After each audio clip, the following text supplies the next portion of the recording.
Hello बच्चों, क्या हाल चाल, कैसे हैं आप सब। My self doctor Rupali Verma, your zoology teacher. और हमने स्टार्ट किया हुआ है chapter that is human reproduction in your on batch, that is Drona. तो बेटा लास्ट लेक्चर में हमने क्या किया था, आई होप सबने अच्छे से पढ़ लिया होगा, रिवाइज अच्छे से किया होगा। जो भी मैंने क्वेश्चंस दिए थे होमवर्क के लिए वो भी सबने किए होंगे और आप प्रॉपर नोट्स भी जरूर बना रहे होंगे। मैंने बहुत बार कहा है कि हैंड रिटन नोट्स बनाने बहुत जरूरी है। ठीक बेटा, तो हमने लास्ट लेक्चर में क्या किया था, हमने किया था क्लीवेज। क्लीवेज क्या होता है, फिर उसके बाद हमने किया था इम्प्लांटेशन, और इससे ही रिलेटेड मैंने आपको कुछ होमवर्क दिया था। पहले हम होमवर्क क्वेश्चंस देखेंगे और फिर आगे स्टार्ट करेंगे। ठीक है, तो चलिए देखते हैं हमारे होमवर्क क्वेश्चंस।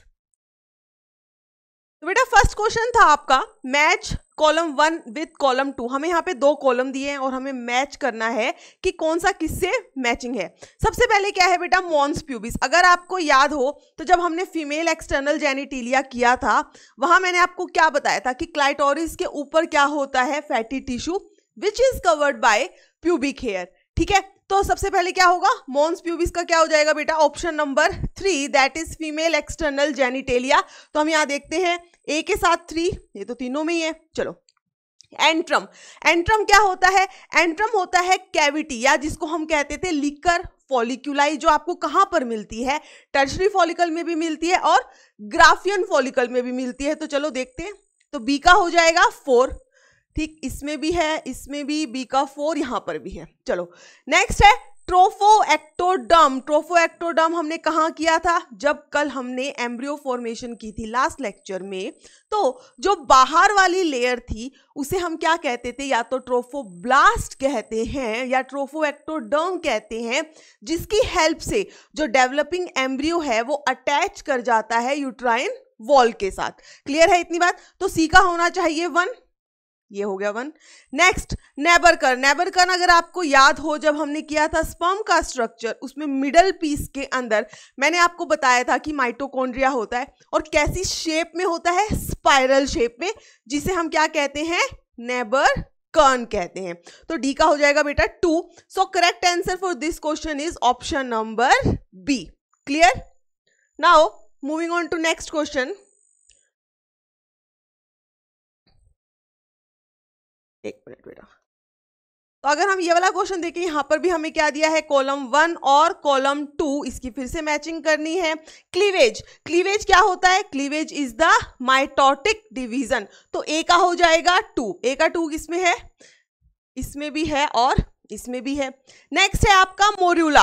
मोर्यूला क्या था, 8 to 16 सेल स्टेज, जिसे हम क्या कहते हैं, लिटिल मलबरी। क्यों कहते हैं, क्योंकि वो मलबरी जैसा दिखता है।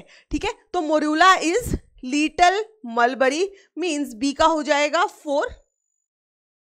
Next polyspermy. फिर से मैंने आपको बात बताई थी जब हमने फर्टिलाइजेशन किया था, तो उसमें क्या था कि अराउंड 100 स्पर्म्स जो हैं वो फैलोपियन ट्यूब तक पहुंचते हैं।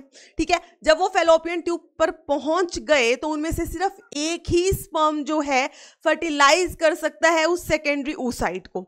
जैसे ही एक स्पर्म ओवम की या सेकेंडरी oocyte की प्लाज्मा मेम्ब्रेन को टच करता है, वैसे ही वहां पर होती है कॉर्टिकल रिएक्शन। क्या होती है, कॉर्टिकल रिएक्शन। और उस कॉर्टिकल रिएक्शन की वजह से क्या होता है, जो जोना पेलुसिडा है वो क्या हो जाता है, हार्ड।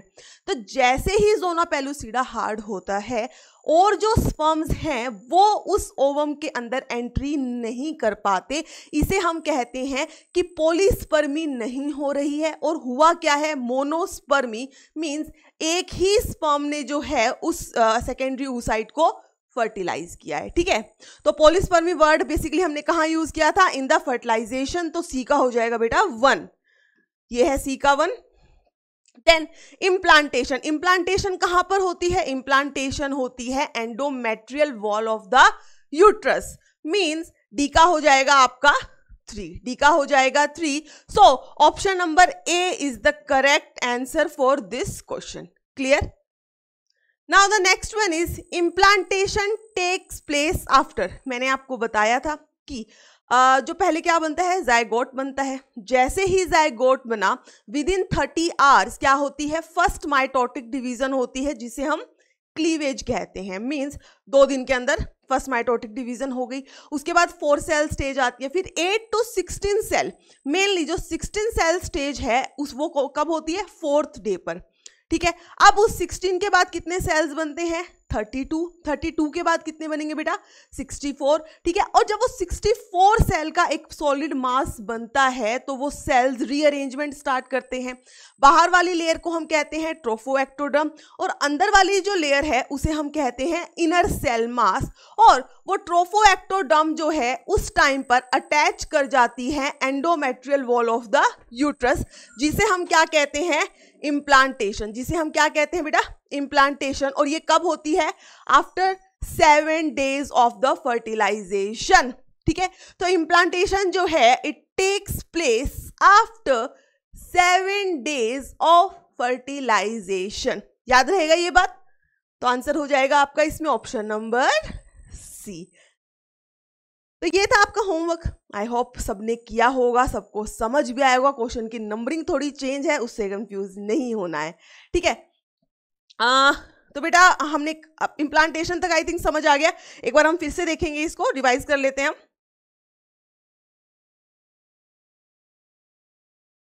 देखो ये डायग्राम है आपकी बुक का, इसको देखते हैं। क्या हुआ था, ये है ओवरी, ओवरी से जो है सेकेंडरी oocyte रिलीज हुआ था, दैट इज ओव्यूलेशन हुई थी। ये हम कर चुके हैं पहले ही। अगर ओव्यूलेशन हो और जब ये जो सेकेंडरी oocyte है, ये मान लो this is the ampulla region, this is the ampulla of the fallopian tube. अगर इस एम्प्यूला के अंदर जो सेकेंडरी oocyte है उसे स्पर्म मिल गया तो हो जाएगी फर्टिलाइजेशन। इन केस उसे स्पर्म नहीं मिलता तो जो ये सेकेंडरी oocyte है ये आगे जाता है और एंड में क्या होती है बेटा, एंडोमेट्रियल वॉल जो है स्लफ ऑफ होती है, वो वहां से रिमूव होती है, ब्रेक होती है।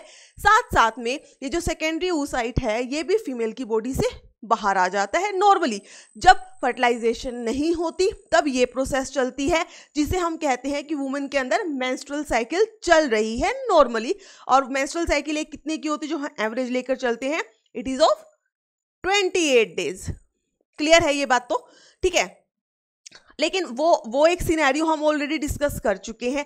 अब हम क्या डिस्कस कर रहे थे, हमने इसकी फर्टिलाइजेशन करवा दी थी, एम्प्यूला रीजन में हुई थी। जैसे ही फर्टिलाइजेशन होती है तो आप कह सकते हो सेकेंड डे पर जो है फर्स्ट माइटोटिक डिवीजन हुई और ये जो जाइगोट था ये किस में कन्वर्ट हो गया, 2 सेल में। फिर से माइटोटिक डिवीजन होती है तो ये बनता है 4 सेल, ये बना बेटा 8 सेल स्टेज, और 8 के बाद ये आ जाता है, 8 के बाद ये आता है 16 सेल स्टेज में, और ये कब होता है, 4th डे पर, 4th day after the fertilization. Clear है ये बात। चलो जी, अब 16 के बाद क्या होगा, 16 के बाद होगा कि 16 वाले सेल फिर से डिवाइड करेंगे तो 16 वाले कितने बन जाएंगे, 32 वाले बनेंगे फिर 64 बन गए। और ये जो 8 to 16 वाली स्टेज होती है इसे हम क्या कहते हैं, मलबरी स्टेज, सॉरी मोर्यूला कहते हैं। और मोर्यूला मतलब कि वो लिटिल मलबरी जैसा दिखता है, ठीक है। और आपसे कोई पूछे कि ये यूट्रस के अंदर कब आते हैं, यूट्रस के अंदर जो ये फर्टिलाइज्ड ओवम था जिसके अंदर अब क्लीवेज हो रही है, ये यूट्रस में कब आ जाता है, तो आप कहोगे 4th डे पे आ जाता है। भाई कब आता है, 4th डे पे आ जाता है, ठीक है जी। आने के बाद फिर इसमें डिवीजन हो रही है लगातार और ये कन्वर्ट हो जाता है किसमें, ब्लास्टोसिस्ट, ठीक है। किसमें बेटा, blastocyst. This is the blastocyst. हुआ क्या, जो 64 सेल स्टेज थी उसने खुद को रीअरेंज करना स्टार्ट कर दिया, सेल्स जो हैं वो खुद को रीअरेंज करने लग गए।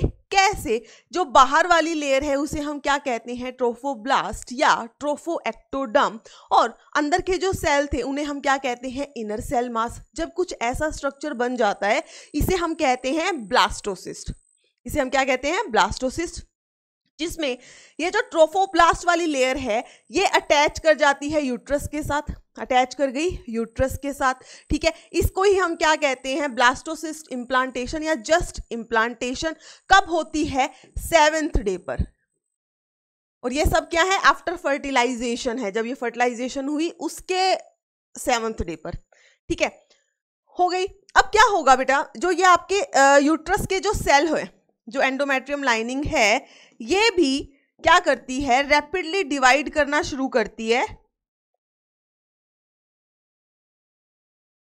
और इसको पूरा का पूरा ऐसे कवर कर लेती है। जो एंडोमेट्रियम की लाइनिंग है वो भी डिवाइड करना शुरू करती है, रैपिडली माइटोटिक डिवीजन होती हैं और वो पूरा का पूरा इस ब्लास्टोसिस्ट को कवर कर देती है। मींस अब ये ब्लास्टोसिस्ट जो है इस एंडोमेट्रियम के अंदर सिंक कर गया है, बरिड हो गया है।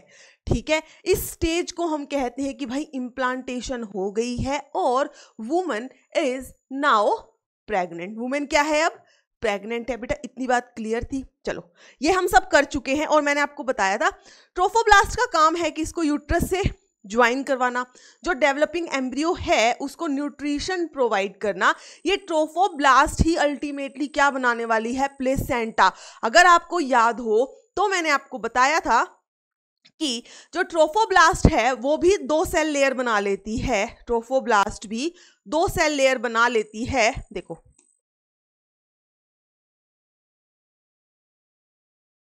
ट्रोफोब्लास्ट भी 2 सेल लेयर बनाती थी।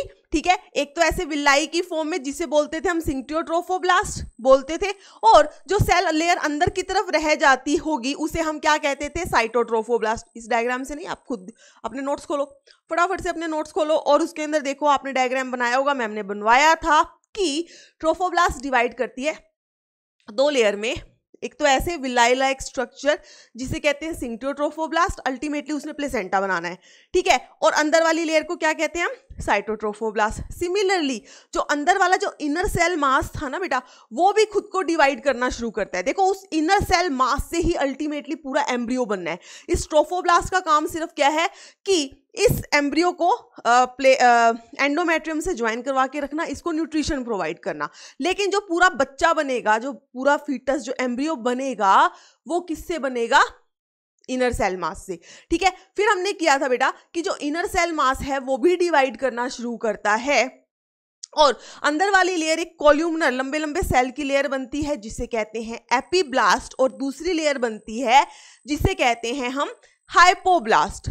याद है, एपीब्लास्ट प्लस हाइपोब्लास्ट दोनों को कहा जाता है एम्ब्रियोनिक डिस्क। क्या कहा जाता है, एम्ब्रियोनिक डिस्क। और जिसमें से जो एपीब्लास्ट है उसे हम कहते हैं जर्म डिस्क। क्यों भाई, क्योंकि ये एपीब्लास्ट ही है जो अल्टीमेटली 3 जर्म लेयर बनाएगा, that is primary, secondary and three primary germ layer बनाएगा, that is endoderm, mesoderm and ectoderm. और आज हम यही करने वाले हैं। इस प्रोसेस को हम क्या कहते हैं, गैस्ट्रुलेशन। क्या कहते हैं बेटा, गैस्ट्रुलेशन। क्लियर है इतनी बात? चलो वो सब तो हो गया। अब एक बात समझो, जैसे ही आपका ये जो ब्लास्टोसिस्ट है ये अटैच करता है यूट्रस की वॉल से, एंडोमेट्रियम लाइनिंग से, तो जो वो एंडोमेट्रियम है, जो यूट्रस की बेटा अंदर की लाइनिंग एंडोमेट्रियम है, अब उसको हम कहना शुरू कर देते हैं डेसिड्यूआ। जैसे ही इम्प्लांटेशन होती है तो जो ये एंडोमेट्रियम है ये ऑफ कोर्स मॉडिफाइड हो जाती है। एक में एंडोमेट्रियम ऐसी है जिसके अंदर ब्लास्टोसिस्ट ऐसे बरिड हो गया है, उसमें सिंक कर गया है। ठीक है, फिर उसके बाद क्या हुआ, कुछ एंडोमेट्रियम के सेल ने उस ब्लास्टोसिस्ट को कवर कर लिया। ठीक है, और एक एंडोमेट्रियम वो है जो थोड़ी सी दूर है, जो अभी इसके कांटेक्ट में नहीं आई है। तो बात ये है, जैसे ही इम्प्लांटेशन होती है, वुमन प्रेग्नेंट होती है, अब यूट्रस की एंडोमेट्रियम को हम एंडोमेट्रियम ना कहकर उसे हम कहते हैं डेसिड्यूआ। क्या कहते हैं बेटा, डेसिड्यूआ। और ये जो डेसिड्यूआ है ये 3 टाइप का होगा। डेसिड्यूआ बेटा 3 टाइप का होगा। कौन सा भाई, एक वो वाला जो ये ऑरेंज आपको दिख रहा है ना, जितना भी आपको ये ऑरेंज पोर्शन दिख रहा है that is decidua. Light orange, dark वाला नहीं, जो लाइट ऑरेंज है ये वाला बेटा, ये वाला। ठीक है, जितना भी आपको ये यहां से यहां पे पूरा दिख रहा है दिस इज यूट्रस। ठीक है, ये क्या है, यूट्रस है and it is representing the uterine lining endometrium. ठीक है जी, अब देखो यहां पर ये एम्ब्रियो था, यहां पर ये माइक्रो जो विलाई लाइक स्ट्रक्चर बना। विलाई लाइक स्ट्रक्चर किसके कॉन्टेक्ट में है, इस तरफ वाली एंडोमेट्रियम के कॉन्टेक्ट में है ना। इसे हम कहते हैं डेसिड्यूआ बेसिलिस। क्या कहेंगे बेटा, डेसिड्यूआ बेसिलस कहेंगे। अब एक वो एंडोमेट्रियम जो इस ब्लास्टोसिस्ट को कवर कर गई थी, ये वाली, इसे हम कहते हैं कैप्सूल, इसने उसको क्या किया, पूरा कवर किया, तो इसे हम बोलते हैं डेसिडुआ कैप्सुलैरिस। क्या बोलते हैं? Decidua capsularis. और उसके अलावा ये वाली एंडोमेट्रियम जो तो इससे दूर है, जो इससे थोड़ा सा दूर है, उसे हम कहते हैं डेसिडुआ पेराइटैलिस। क्या कहते हैं? Decidua parietalis. So this decidua is of 3 types, decidua basalis, decidua parietalis, decidua capsularis. अब डेसिडुआ ये वाली जो बिल्कुल इसके पास है सिंक्टोट्रोफोब्लास्ट के, तो बिल्कुल इसके कांटेक्ट में है, जिसे हम कहते हैं डेसिडुआ बेसिलस। और ये ही जो है पार्टिसिपेट करती है प्लेसेंटा बनाने में। क्या करती है? It participates in the formation of placenta, जो आज हम करने वाले हैं। ठीक है, तो चलो एक बार हम डेसिडुआ के बारे में कुछ पॉइंट्स लिख दें बेटा, ताकि आपको याद रहे।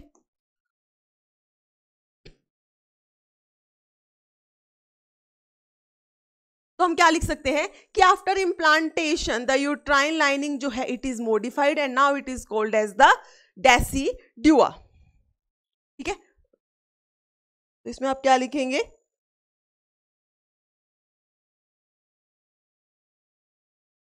After implantation occurs,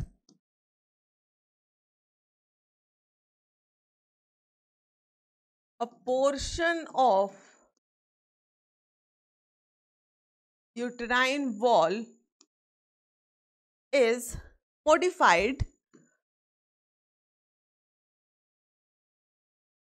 and now it is called, अब इसको हम क्या बोलते हैं? Now it is called decidua. Now it is called decidua. और ये जो डेसिडुआ है, मैंने अभी आपको बताया, इट इज ऑफ 3 टाइप्स।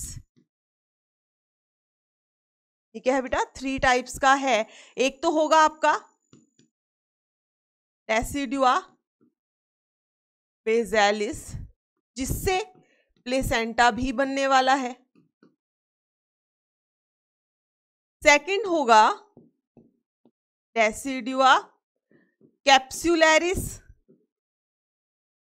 जो पूरा उस ब्लास्टोसिस्ट को कवर कर गया था। थोड़ा सा दिमाग एक अपना, जब आप ये चीज ऐसी पढ़ते हो ना, तो हर चीज को दिमाग में लेके चला करो कि अच्छा मैम ने बताया था, हाँ ये ऐसे हो रहा था, तो एक अच्छी सी स्टोरी बना के रखा करो। ठीक है, डेसिडुआ कैप्सुलैरिस। और बेटा एक वो यूट्राइन वॉल जहां पर जिससे हमारा ये अटैच नहीं है, तो दैट इज डेसिडुआ पेराइटैलिस। ठीक है, क्लियर है इतनी बात? इतनी बात तो क्लियर है, इसमें कोई दिक्कत नहीं होगी किसी को भी। ठीक है, अब एक और चीज, कई बच्चों को बड़ी कंफ्यूजन होती है, मैं बोल रही हूं तब भी कंफ्यूजन होगी। मैम कभी आप एम्ब्रियो कह रहे हो, कभी आप फीटस कह रहे हो, भाई क्या कहना है? एम्ब्रियो कहना है कि फीटस कहना है? हमें एक बात बताओ। तो बात सुनो, एक बात सुनो कि जब तक फर्टिलाइजेशन हुई बेटा, ज़ैगोट बना, उसमें डिवीजन स्टार्ट हुई, उस फर्टिलाइजेशन से लेकर 8 वीक तक, 8 हफ्ते मतलब 2 महीने तक जो स्ट्रक्चर है उसे हम कहेंगे embryo.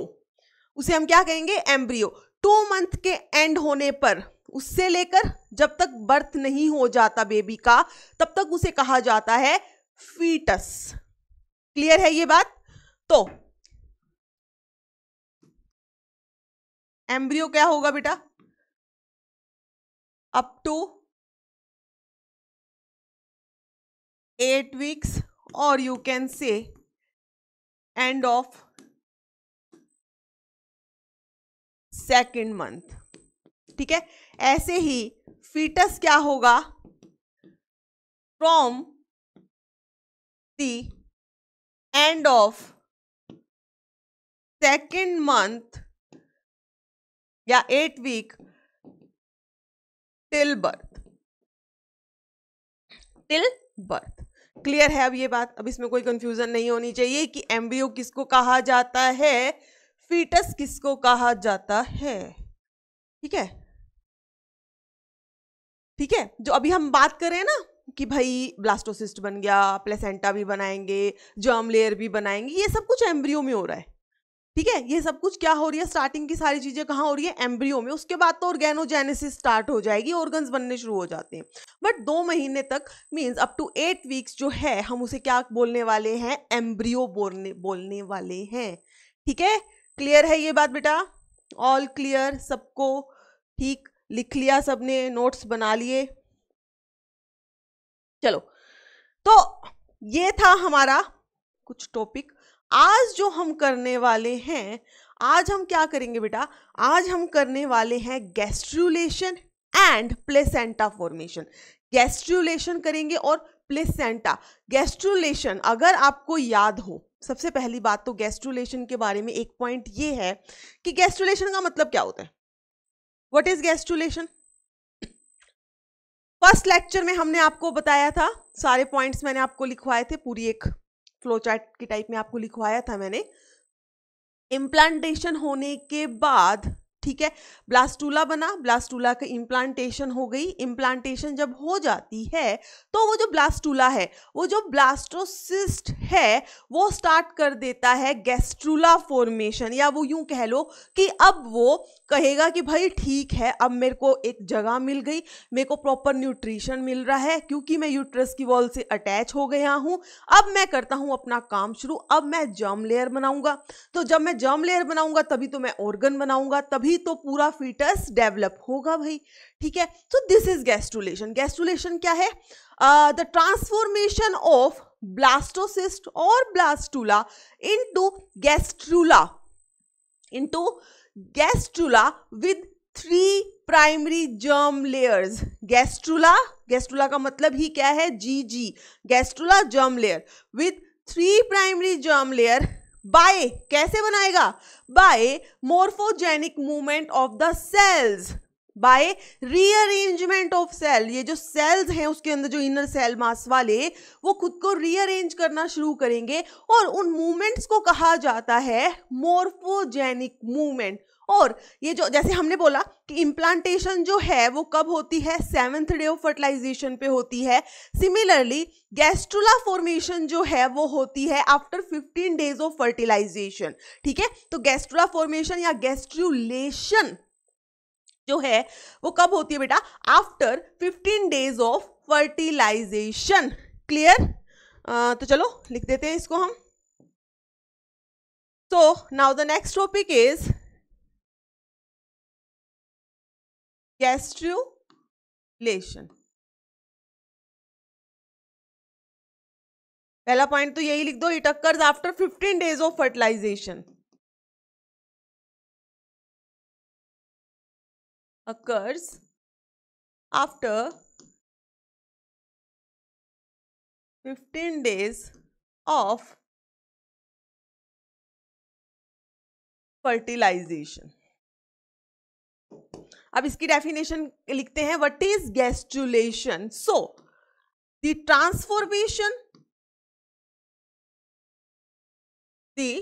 Transformation of blastula, or you can say blastocyst, or blastocyst into the gastrula with 3 primary germ layers, by rearrangement of cells।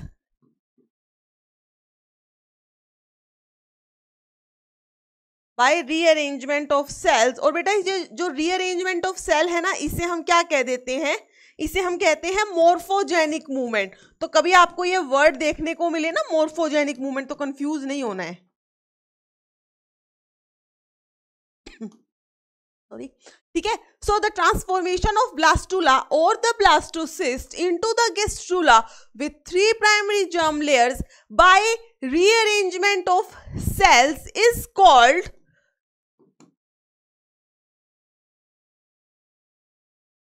called gastrulation, इसे ही हम क्या कहते हैं?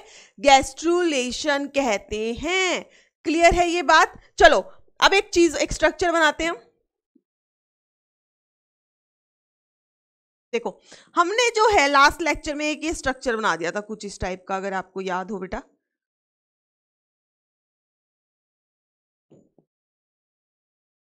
ये मैं बना रही हूं ब्लास्टोसिस्ट, जो कि जाकर अटैच हो गया है, जिसकी इम्प्लांटेशन हो चुकी है। ठीक है, हमने कुछ ऐसा स्ट्रक्चर बनाया था, ठीक, जिसको हमने बोला था क्या है ये? This is blastocyst. क्या है ये? ब्लास्टोसिस्ट है। अब इस ब्लास्टोसिस्ट के अंदर जो है चेंजेस भी हमने कुछ करवाए थे। फिर से अगर आपको याद होगा तो यहां पर हमने कुछ चेंजेस भी करवाए थे। या तो तुम अपना नोट्स पलट के देखो या फिर खुद ही सोचो कि क्या चेंजेस हुए थे, क्या चेंजेस बोल रही है मैम। देखो बेटा, हमने क्या किया था, जो ये इनर सेल मास था, this is inner cell mass, ICM जिसको मैं लिखा है, that is inner cell mass. ये इनर सेल मास ने खुद को रीअरेंज कर लिया था और दो सेल लेयर बनाई थी, और उन सेल लेयर्स को हमने कुछ ऐसे रिप्रेजेंट कर दिया था।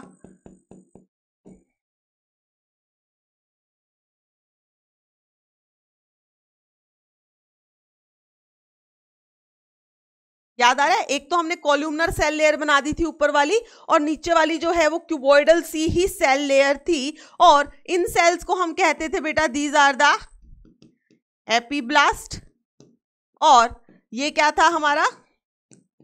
हाइपोब्लास्ट। ये क्या था? हाइपोब्लास्ट था। इतना हम कर चुके। Epiblast plus hypoblast is known as the embryonic disc. ये जो एपीब्लास्ट है, इसे हम क्या कहते हैं? इसे हम जर्म डिस्क कहते हैं, क्योंकि इस एपीब्लास्ट से ही अल्टीमेटली एंडोडर्म, एक्टोडर्म, मीजोडर्म, तीनों जर्म लेयर जो हैं वो इस एपीब्लास्ट से ही बननी है।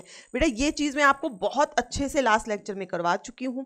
ठीक, अब ये जो सेल्स हैं ये कुछ रीअरेंजमेंट स्टार्ट कर देते हैं। ये सेल्स जो हैं कुछ रीअरेंजमेंट स्टार्ट करते हैं। कैसा रीअरेंजमेंट मैम? देखो भाई, अब इसको मैं सेल नहीं बना रही, बस ग्रीन लेयर इज ट्रोफोब्लास्ट। ठीक है,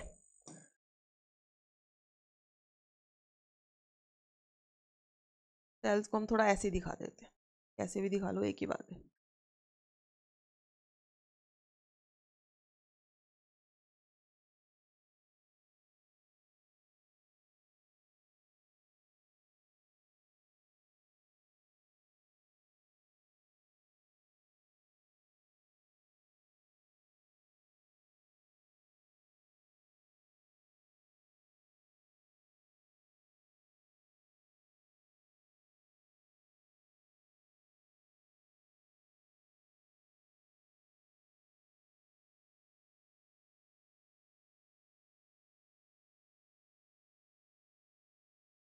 देखो ये बाहर वाली लेयर क्या थी? This is the trophoblast, this was the trophoblast.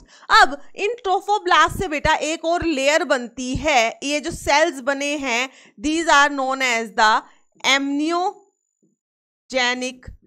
Sales. ये क्या है? एम्नियोजेनिक सेल्स हैं। एंड ये कहां से आई? ये cells they are derived from the trophoblast.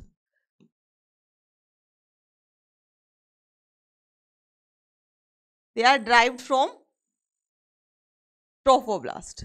ठीक है, ये कहां से ड्राइव होते हैं? They are derive from the trophoblast. ये हमें पता ही है, दिस इज एपीब्लास्ट। ये हमें पता था ये एपीब्लास्ट है। ठीक है, अब यहां पर ये जो आपको स्ट्रक्चर दिख रहा है, this is primary yolk sac. जब स्टार्टिंग में बनता है तो काफी बड़ा सा बनता है, तो इसको हमने बोल दिया प्राइमरी यॉक सैक। और जो ये वाले सेल्स हैं बेटा, ये वाले जो सेल्स हैं, जो इस देखो ऊपर की तरफ तो हाइपोब्लास्ट है, वो हमें पता है। ठीक है, जो ये नीचे वाली सेल की लेयर है, जो ये नीचे वाली सेल की लेयर है, इसे हम क्या कहते हैं? Endodermal cells. कैसे हैं? Endodermal, but they are extra embryonic. Extra embryonic endodermal cells. समझना है बिल्कुल, एक चीज दिमाग में लगाओ। देखो मैंने क्या लिखा, एक्स्ट्रा एम्ब्रियोनिक एंडोडर्म। ये रियल एंडोडर्म नहीं है, जो आपकी जर्म लेयर्स बननी है ना, रियल वाली एंडोडर्म, एक्टोडर्म, मीजोडर्म। भाई ये ऑरेंज वाले जो सेल है ना आपके एपिब्लास्ट, यही बनाएंगे। इसको भी बनाते हुए दिखाऊंगी मैं, वो यही बनाएंगे। बट ये क्या है, ये एक्स्ट्रा एम्ब्रियोनिक है। एक्स्ट्रा एम्ब्रियोनिक का मतलब क्या है, अभी हम बात करने वाले हैं कि ये जो extra embryonic extra embryonic fetal membranes जो बनती हैं, जिसमें आपकी क्या आती है, मेन चार, कौन सी, chorion, amnion, yolk sac and allantois, उसको हम बना रहे हैं, बहुत इंपॉर्टेंट है। ठीक है, यहां पे क्या बना बेटा, यॉर्क सैक मैंने बना दिया। ये एमनियोजेनिक सेल है, मींस यहां पर आपकी एमनियन होगी। ये जो कैविटी दिख रही है, दिस इज, यहां पर क्या होगा, एमनियोटिक फ्लूइड होगा, जिसके अंदर पूरा एम्ब्रियो डेवलप करने वाला है।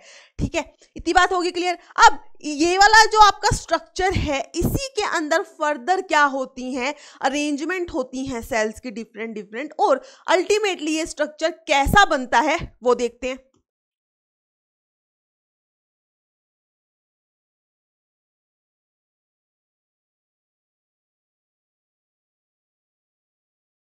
ठीक है, अल्टीमेटली ये जो स्ट्रक्चर है आपका, ये कैसा बन जाएगा, इसको देखते हैं बेटा।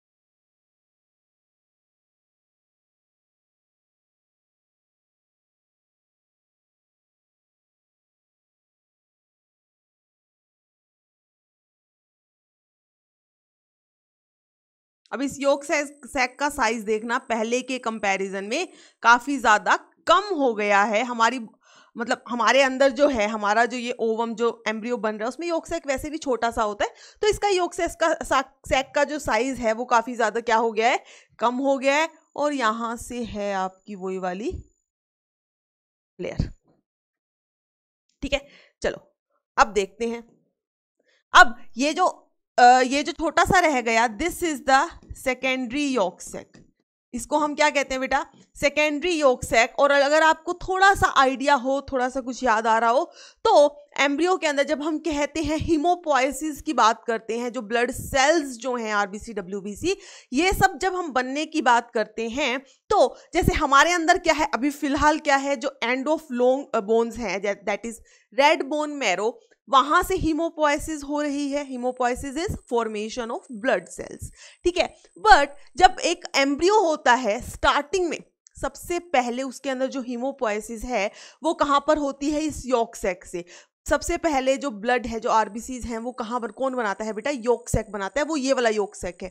ठीक है, यॉर्क सैक के हमने ये मैंने आपको बता दिया था, इन सेल्स को क्या कहते थे, extra embryonic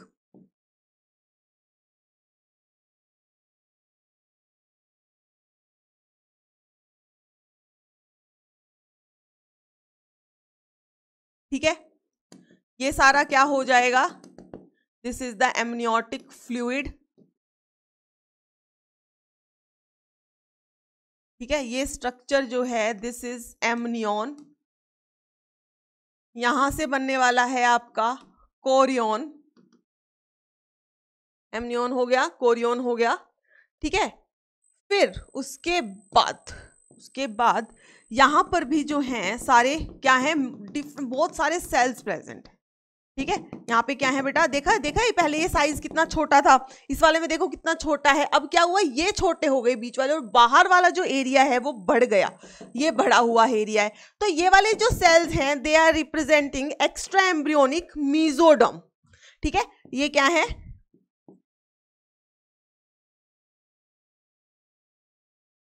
extra embryonic mesodermal cells. Extra embryonic mesodermal cells. इस डायग्राम को याद रखना है बहुत अच्छे से, इससे आपको कोरियन, एमनियन, योक सैक सबकी लेयर में आपको बताऊंगी कि भाई ये एंडोडर्म एक्टोडर्म से बनी है, एंडोडर्म मीजोडर्म से बनी है। फिर तुम कहोगे मैम ये तो एक्स्ट्रा एम्ब्रियोनिक है तो इसमें रियल वाली कैसे आई? रियल वाली एंडोडर्म मीजोडर्म नहीं है, रियल वाली तो ये बनाएगा, ये जो बैठा है ना ऑरेंज कलर का स्ट्रक्चर हमारा एपिब्लास्ट, ये बनाएगा, ठीक है। तो ये रियल वाली नहीं है, रियल वाली तो ये एपिब्लास्ट ही बनाने वाला है। बट ये सब क्या है जो भी मैंने यहाँ पे लिखा, this is extra embryonic mesoderm, this one is extra embryonic endoderm. ये सब क्या है? एक्स्ट्रा एम्ब्रियोनिक हैं। क्लियर? इतनी बात क्लियर है। अब हमारा स्टार्ट होने वाला है क्या? देखो ये चीज तो हो रही है, बट साथ साथ में जो ये आपकी एपिब्लास्ट है ये भी कुछ चेंजेस शो कर रही है, ठीक है, ताकि ये क्या बना ले, अब अपनी जर्म लेयर बना ले। सब कुछ साथ साथ में हो रहा है बेटा, पहले बता रही हूं, ठीक है। ये क्या बना ले? अपनी जर्म लेयर बना ले। तो सबसे पहले जो ये एपिब्लास्ट है, जो अभी आपको ऐसे सीधी दिख रही है, इसके अंदर ये जो सीधी है, इसके अंदर बन जाता है एक ऐसे ग्रूव, ऐसे हो जाती है ये, ठीक है, ऐसे ग्रूव बन जाता है। उस ग्रूव को बोला जाता है प्रिमिटिव स्ट्रीक।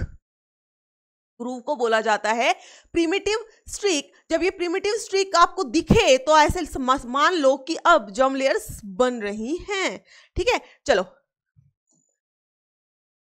फिर से इस स्ट्रक्चर को बनाते हैं। अरे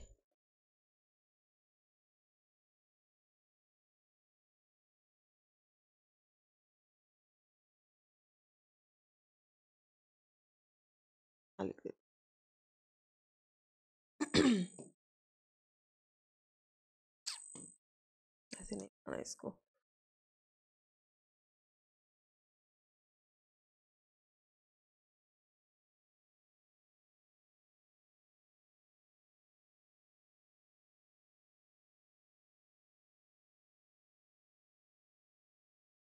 देख रहे हो एपिब्लास्ट की शेप कैसी हो गई है? दिख रही है कैसे हो गई है? ऐसे ग्रूव बन गया है, और ये जो ऊपर ग्रूव बना है ना, इसे बोला जाता है क्या? इसे बोला जाता है बेटा प्रिमिटिव स्ट्रीक। क्या बोला जाता है? Primitive streak. अब ये जो प्रिमिटिव जो आपकी ये अभी एपिब्लास्ट थी, इससे कुछ सेल्स जो हैं वो यहां से ऐसे टूट जाते हैं, कुछ सेल्स जो हैं वो इनवेजिनेट हो जाते हैं। क्या हो जाते हैं बेटा? Invaginate. The word is invaginate. अंदर की तरफ आ जाएंगे ऐसे, ठीक है। और ये क्या बना रहे हैं? मीजोडर्म बना रहे हैं। क्या बना रहे हैं? मीजोडर्म बना रहे हैं, ठीक है। और कुछ सेल्स जो हैं दे फॉर्म द एंडोडर्म। कुछ सेल्स जो हैं वो क्या बना रहे हैं? एंडोडर्म बना रहे हैं। तो ये ब्लू वाले सेल्स जो हैं they are forming the endoderm. समझना है पहले जो है, सबसे पहले ये जो एपिब्लास्ट थी इससे सेल्स टूटे, टूटकर इन्होंने क्या बनाया? टूटकर इन्होंने सबसे पहले बनाई है ये एंडोडर्म, ठीक है। एंडोडर्म के बाद बनती है बेटा ये ग्रीन वाली, दैट इज मीजोडर्म, ठीक। मीजोडर्म के बाद जो ऊपर की तरफ सेल्स हैं वो वाली लेयर बना देती है एक्टोडर्म। ऐसे ही बनता है। सबसे पहली जर्म लेयर जो बन रही है that is endoderm, then mesoderm, और लास्ट में बनती है एक्टोडर्म। लास्ट में क्या बनती है? एक्टोडर्म बनती है भाई।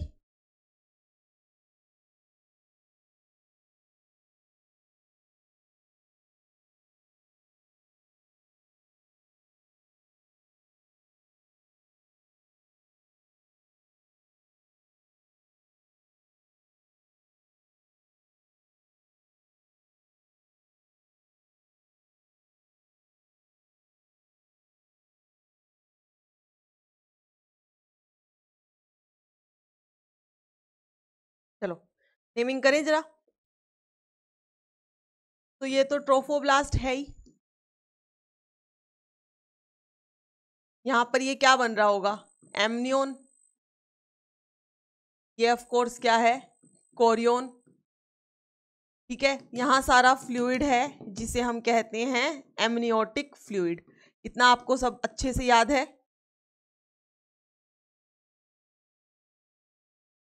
ठीक है बेटा।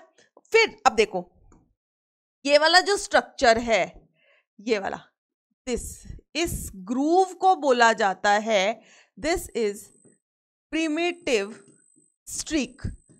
इसे क्या बोलते हैं? प्रिमिटिव स्ट्रीक कहते हैं, ठीक है, ये वाले जो सेल्स हैं अब ये क्या बना देंगे, एक्टोडर्म. दिस इज इनवेजिनेटिंग मेसोडर्म और these are the एंडोडर्म. ये क्या है, एंडोडर्म. ये क्या है बेटा, यॉर्क सैक है. बनी 3 जर्म लेयर के, नहीं बन गई ना, देखो ectoderm, mesoderm, endoderm, 3 germ layer बन गई हैं. कैसे बनी, ये जो एपीब्लास्ट थी इसमें ग्रूव बना, that is called as the primitive streak, जिसे हम क्या कहते हैं बेटा, प्रिमिटिव स्ट्रीक कहते हैं. इस डायग्राम को आपको अच्छे से याद रखना है. ठीक है, तो हम लिख भी देते हैं यहां पर, इसकी बात कर रहे हैं हम, प्रिमिटिव स्ट्रीक. क्या है primitive streak, groove on the dorsal surface of the epiblast, groove on dorsal surface of epiblast. Now this epiblast जो है it forms 3 germ layers. epiblast जो है वो क्या बना रही है, 3 germ layer बना रही है. कौन सी, first one is endoderm, then कौन सी बनती है बेटा, मेसोडर्म, और लास्ट में आपकी बनने वाली है एक्टोडर्म.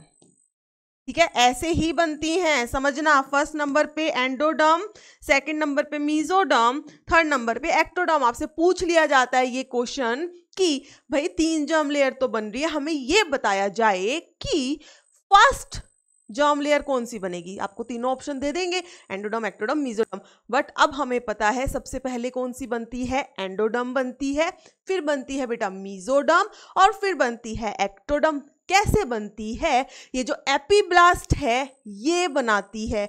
कैसे, जब ये प्रिमिटिव स्ट्रीक बनता है तब आपको पता लग जाना चाहिए कि अब ये जर्म लेयर बना रही है. So this epiblast give rises to whole of the baby. एक और बात, मैंने आप लोगों के कमेंट देखे थे बेटा, तो उसमें आपने कुछ पूछा था कि बच्चे ने एक शायद पूछा था कि मैम वहाँ पर जो हमने इनर सेल मास का हैचिंग करवाई थी वहाँ एक निकला था, तो क्या और नहीं निकल सकते. देखो बेटा, एक निकलना इज ऑल्सो नॉट नॉर्मल. ठीक है, वो निकल गया क्योंकि एकदम रैंडम सी प्रोसेस थी. ठीक है, तो उससे आपका क्या हुआ, आइडेंटिकल ट्विंस बन गए. ठीक है, हो सकता है कि एक की जगह 2 निकल जाएं, 3 भी निकल जाएं. तो आपने काफी केसेस सुने होंगे, कुछ लोगों को ट्रिपलेट्स होते हैं, कुछ लोगों को क्या होते हैं, ट्रिपलेट्स, 3 बेबी होते हैं. ठीक है, शक्लें भी सेम रहती हैं, मुझे याद नहीं आ रहा. आई थिंक मैंने अभी कुछ टाइम पहले ही देखा था, एक मदर थी, उनको 6 बेबीज हुए, 6 हुए, तो वो भी एक केस है, कुछ भी हो सकता है. ठीक है, दीज आर मतलब रैंडम सी प्रोसेस होती हैं. ये जो उस टाइम पे हैचिंग के टाइम पे अगर इनर सेल मास में से सेल अलग हो रहे हैं, वो सब सेल सेम थे.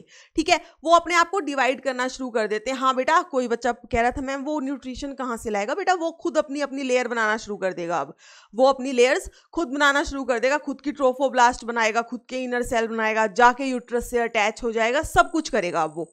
ठीक है, तो अपना न्यूट्रिशन ऐसे लेगा.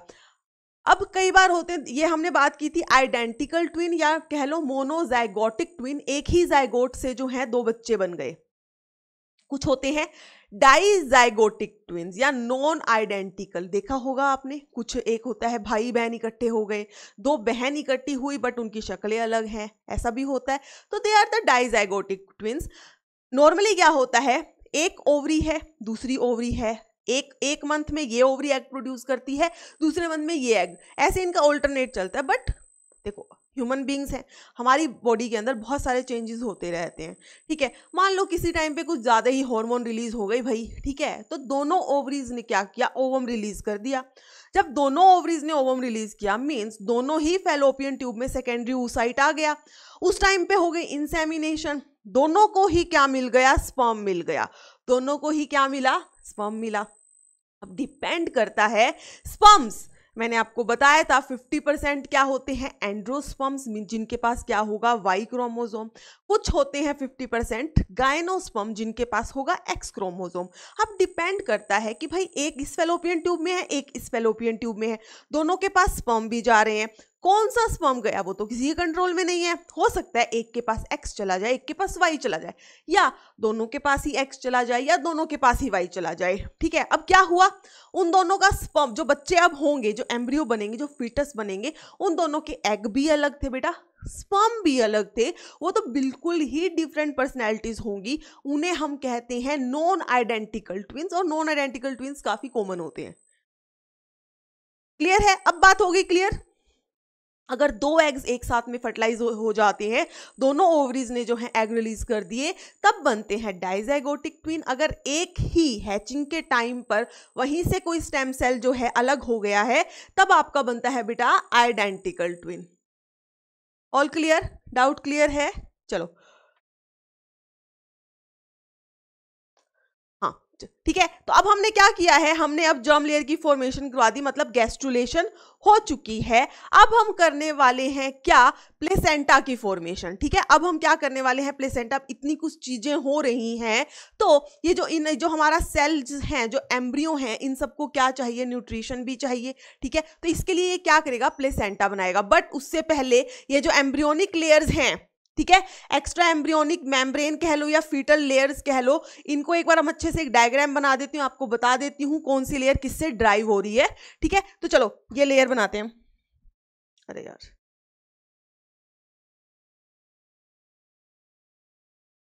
तो next is extra embryonic membranes या फीटल लेयर्स, कुछ भी कह लो इनको। ठीक है, चलो एक डायग्राम बनाओ बढ़िया सा।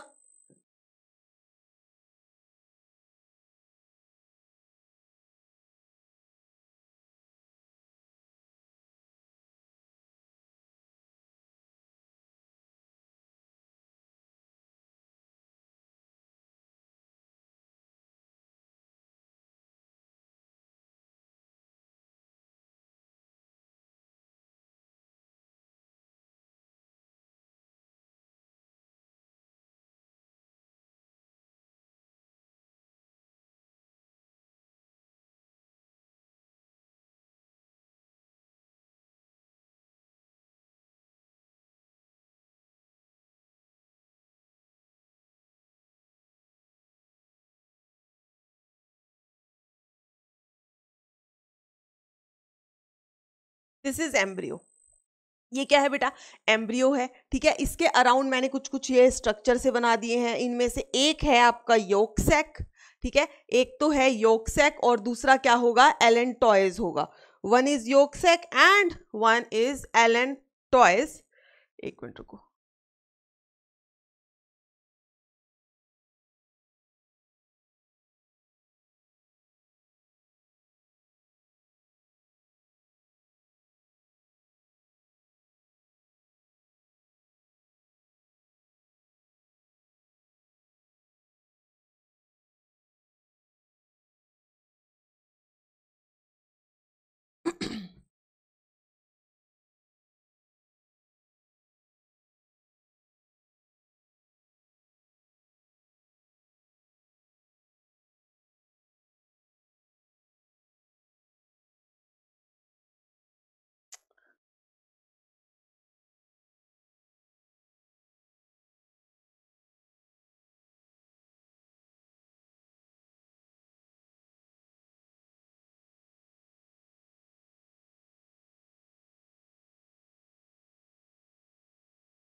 बेटा ये डायग्राम जो है सबने बहुत अच्छे साफ साफ बनाना है, क्योंकि ये हमारी बुक में नहीं दिया हुआ है क्या, और यहाँ से क्वेश्चंस बनते हैं काफी।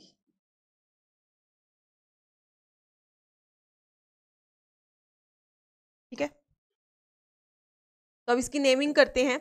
सबसे पहले जो ये वाली लेयर है ग्रीन वाली, जो ये ग्रीन वाली लेयर है बेटा, इसे हम कहेंगे क्या? This is Korean. ये क्या है? कोरियन है। ठीक है। जो ये अंदर वाली लेयर है, दिस इज एमनियन। ठीक है। यहां पर ये सब क्या है? ये पूरा दिस इज एमनियोटिक फ्लूइड। ठीक है। ये क्या है? एमनियोटिक फ्लूइड है। ये हो गया एम्ब्रियो। ये वाला जो स्ट्रक्चर है इसे हम कहेंगे यॉक सैक। इस स्ट्रक्चर को बोला जाएगा बेटा यॉक सैक। ठीक है। और जो नीचे वाला स्ट्रक्चर है इसे बोला जाएगा एलेंटॉइज। इसे क्या बोला जाएगा? एलेंटॉइज। अब हम बात करते हैं, और ये जो नीचे ये क्या बन गई है? This is the chorionic विल्लाई। जो ये ट्रोफोब्लास्ट है, देखो बाहर वाली जो ग्रीन वाली लेयर है, हम हमेशा ट्रोफोब्लास्ट ही तो बनाते आ रहे हैं। ठीक है। और अगर आपको याद हो तो बीच में मैंने क्या बनाया था? Extra embryonic mesoderm. वो जो एक्स्ट्रा एम्ब्रियोनिक मीजोडर्म थी ना, वो ही ये पिंक वाली लाइन है। वो एक्स्ट्रा एम्ब्रियोनिक मीजोडर्म ही पिंक वाली लाइन है। ट्रोफोब्लास्ट को तुम क्या कहते थे? ट्रोफोएक्टोडर्म कहते थे। अब इसको हम एक्टोडर्म बोल देंगे। ठीक है। चलो, कोरियोनिक विल्लाई हो गई। ठीक है। ये कोरियोनिक विल्लाई जो है यही अल्टीमेटली क्या बनाने वाली है? प्लेसेंटा बनाने वाली है। ये कोरियोनिक विल्लाई जो है यही प्लेसेंटा बनाएगी, और यहां से ये एम्ब्रियो जो है इस कोरियोनिक विल्लाई से ऐसे अटैच हो जाता है थ्रू दिस स्ट्रक्चर, और इस स्ट्रक्चर का नाम क्या है? This is umbilical cord. समझना है बेटा? ये एम्ब्रियो है, प्लेसेंटा तो यहां है। हम कहते हैं कि प्लेसेंटा से एक्सचेंज हो रहा है। ठीक है भाई, हो गया। तो इस एम्ब्रियो तक सारा कुछ कैसे मिलेगा? इसको न्यूट्रिशन कैसे मिलेगा? इससे एक्सचेंज ऑफ गैसेज ये कैसे करेगा? Through this umbilical cord. Embryo से एम्बिलिकल कॉर्ड आती है और प्लेसेंटा तक जाती है। ठीक है। चलो, इसको बात हम दोबारा बाद में डिस्कस करेंगे। अभी हमने 4 एक्स्ट्रा एम्ब्रियोनिक लेयर बनाई है जो आपको याद रखनी है। There are 4 extra embryonic layers. 4 extra embryonic layer है बेटा। First is chorion, then allantois, third one हो गई आपकी यॉक सैक, और फोर्थ हो गया है आपका एमनियन। ठीक है। ये हो गई आपकी 4 एक्स्ट्रा एम्ब्रियोनिक लेयर। अब ये जो एक्स्ट्रा एम्ब्रियोनिक लेयर है ये किससे बनी है? 2 लेयर से मिलकर बनी है, outer layer and the inner layer. Outer layer and inner layer. अगर हम आउटर लेयर की बात करें तो वो बनी है एक्टोडर्म से, इनर लेयर बनी है मीजोडर्म से।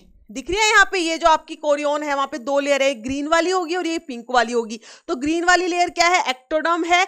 पिंक वाली क्या है? मीजोडर्म है। ये सब एक्स्ट्रा एम्ब्रियोनिक है बेटा। सब क्या है? Extra embryonic. ऐसे अगर मैं एलेंटॉइज की बात करूं तो यहां पर भी आउटर होगी। यहां पर जो आउटर है इट इज मीजोडर्म। यहां पर जो आउटर है वो क्या है? मीजोडर्म है। और जो इनर है दैट इज एंडोडर्म। ठीक है। ऐसे ही इस यॉक सैक के अंदर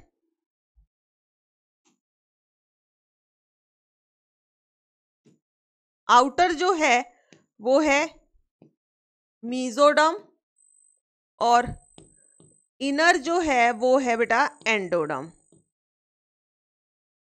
ठीक। एमनियन के अंदर जो आउटर है same as the chorion, that is ectoderm, और इनर जो है इट इज मीजोडर्म। ठीक है। ये आपको याद रखना है। उसके अलावा जो चीज याद रखनी है, यॉक सैक जो है वो एम्ब्रियो के लिए क्या होता है? It is site of haemopoiesis. Means haemopoiesis मतलब हीम, ब्लड सेल्स यहां पर बनेंगे। ठीक है। ये वाला जो स्ट्रक्चर है, ये जो फ्लूइड है, दिस इज एमनियोटिक फ्लूइड, जिसे आप नॉर्मली लोग क्या बोल देते हैं? वाटर बैग भी बोल देते हैं। क्या बोल देते हैं? वाटर बैग बोल देते हैं। भाई इसका काम क्या होता है? इट प्रिवेंट्स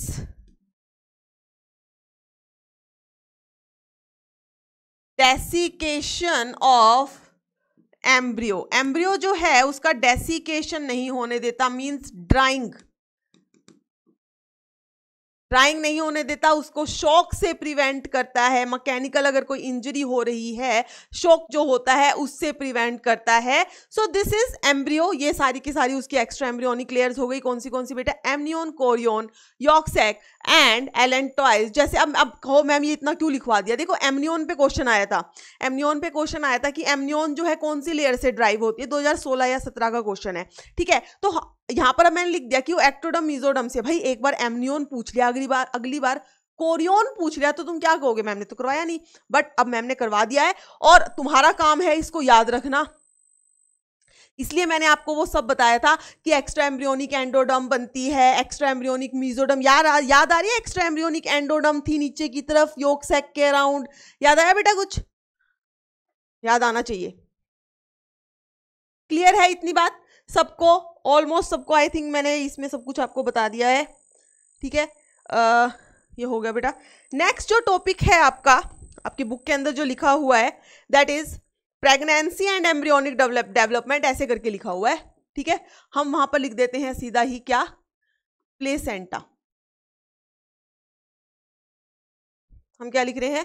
प्लेसेंटा लिख रहे हैं। क्यों लिख रहे हो मैम प्लेसेंटा? क्योंकि मैम की मर्जी, ठीक है। चलो प्लेसेंटा लिख दिया। अब क्या होगा? प्लेसेंटा मतलब क्या होगा? इम्प्लांटेशन हो गई थी, सिंक्टोट्रोफोब्लास्ट थी जो कि क्या थी? फिंगर लाइक प्रोजेक्शंस थी। अब वो अच्छे से डेवलप कर जाएंगी, ठीक है। So after implantation finger like projections जो हैं they appear on the uterine wall, जिसे हम क्या कहते हैं? जिसे हम कहते हैं कोरियोनिक विलाई, जिसे हम क्या कहते हैं? Chorionic villi. और वहां से जो मेटरनल टिश्यू है, जो मदर का टिश्यू है, वो भी उसके साथ क्या कर जाता है बेटा? ऐसे इंटरडिजिटेट, अच्छे से एक दूसरे में ऐसे फंस जाते हैं, एक बढ़िया सा इंटीमेट रिलेशन बना लेते हैं। और इस इंटरडिजिटेटेड स्ट्रक्चर को ही कहा जाता है प्लेसेंटा। क्या कहा जाता है? प्लेसेंटा कहा जाता है। तो हम क्या लिख सकते हैं इसके अंदर? After implantation finger like projections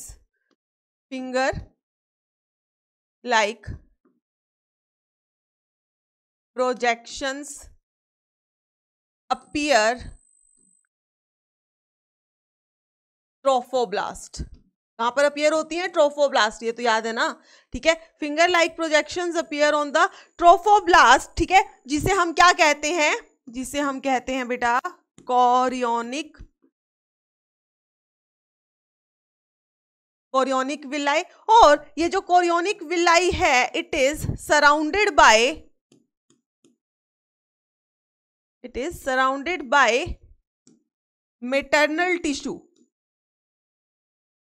it is surrounded bye maternal tissue. और ये जो दोनों है कोरियोनिक विलाई, समझो एक बार, यहां पे मैं एक डायग्राम सा बना देती हूँ। देखो ये जो ट्रोफोब्लास्ट थी ना, ऐसे ऐसे करके ट्रोफोब्लास्ट थी, उसने ऐसे ऐसा बना लिया, कोरियोनिक विलाई बनाया, ठीक है। यहां पर क्या था? आगे की तरफ क्या था? मदर का मेटरनल टिश्यू था। वो मेटरनल टिश्यू इसके साथ जाके अच्छे से ऐसे इंटरडिजिटेट कर गया। दिख रहा है? इसके अंदर फंस गया आगे। तो ये वाला जो स्ट्रक्चर बना है ना इतना, इसे हम क्या कह देते हैं? प्लेसेंटा कह देते हैं। इसे हम क्या कहते हैं बेटा? प्लेसेंटा कहते हैं, ठीक है। अब इसका डायग्राम दोबारा बनाएंगे हम। क्या हुआ? Chorionic villi which is surrounded by the maternal tissue. अब ये दोनों ही क्या करते हैं? They interdigitate with each other,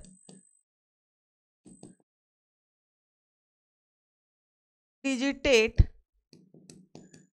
with each other, दोनों एक दूसरे के साथ इंटरडिजिटेट करते हैं and they form the structural and the functional unit, forms the structural and functional unit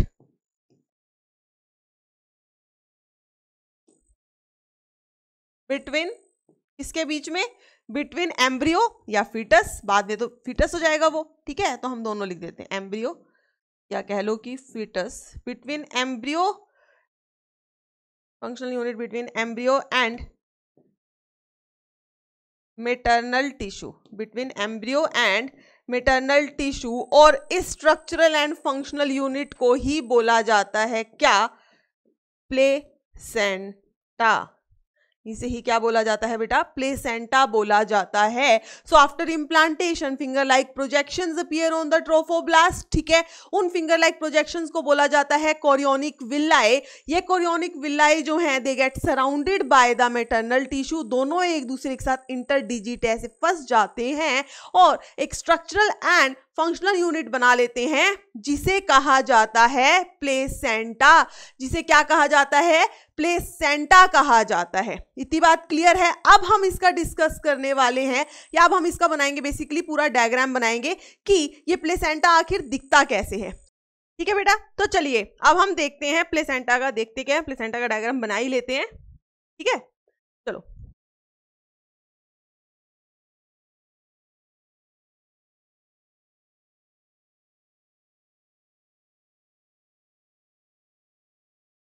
कह देते हैं बेटा कि ये जो है दिस इज द एम्ब्रियो। ये क्या है? एम्ब्रियो था। कौन सा है एम्ब्रियो? ये वाला। कह देते हैं कि ये है एम्ब्रियो। ठीक है, एम्ब्रियो से जो है क्या अराइज होता है? एम्ब्रियो की जो बाहर की जो लेयर है ना येलो वाली, ये क्या है? ये है आपकी ट्रोफोब्लास्ट। क्या थी ये? ट्रोफोब्लास्ट थी। अब ये जो ट्रोफोब्लास्ट है यही जो है आगे जाकर क्या बनाने वाली है? This chorionic villi. ठीक है, ट्रोफोब्लास्ट जो है क्या बनाएगी बेटा? कोरियोनिक विलाए बनाएगी। अब ये कोरियोनिक विलाए जो है ये इंटरडिजिटेट करती है किसके साथ? मैटरनल टिश्यू के साथ। ठीक है, तो कोरियोनिक विलाए पहले किसने बनाई है? इस ट्रोफोब्लास्ट की लेयर ने बनाई। ठीक है, अब ये किसके साथ इंटरडिजिटेट करेगी? ये इंटरडिजिटेट करेगी मदर के टिश्यू के साथ। ठीक है, किसके साथ? मैटरनल टिश्यू या मदर टिश्यू, आप कुछ भी कह सकते हो। तो आप हम इसको यूं लिख सकते हैं,